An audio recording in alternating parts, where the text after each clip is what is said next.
மழை வருது குடை கொண்டு வா மானே என் மாறாப்பிலே. நல்ல மழை பெஞ்சுக்கிட்டு இருக்குது. கிளம்புமான்னு ஒரு ஆஸ்பத்திரிக்கு போகலாம்னு கிளம்பிக்கிட்டு இருக்கும்போது பார்த்தீங்கன்னாக்கு மழை பெஞ்சு இப்போ விடும்னு உட்காந்துக்கிட்டு இருக்கிறோம்.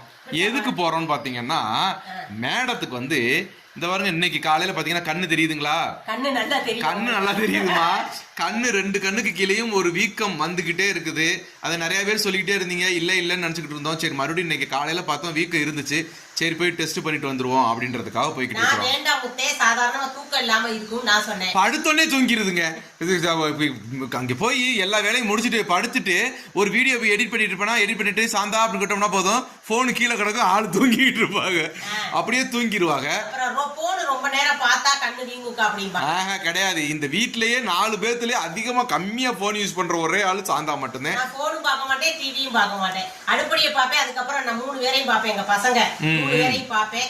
அதுக்கப்புறம் நான் போய் தூங்கிடுவேன். எனக்கு கட்டிலுக்கு போறது தாங்க தெரியும், எப்படி தூங்குறேன்னே தெரியாது. தூங்கிடுவேன். திருப்பி கரெக்டா அலாரம் வச்ச மாதிரி 6 மணிக்கு எந்திரிச்சு. அதனால இந்த கண்ணை போய் இப்ப டெஸ்ட் பண்ணிட்டு வந்துருவோம் டாக்டர் கிட்ட. இந்த மலைக்காக வெயிட்டிங்ல இருக்கிறோம்.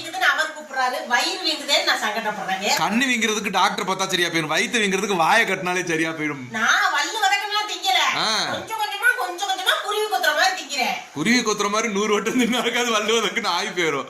சரி, நாங்களும் ஆஸ்பத்திரிக்கு போயிட்டு வர்றோங்க. மழை பெஞ்சுக்கிட்டு மழை முடிஞ்சோன்னு ஆஸ்பத்திரிக்கு போயிட்டு. ஓகேவா? ஓகேங்க, பாய்.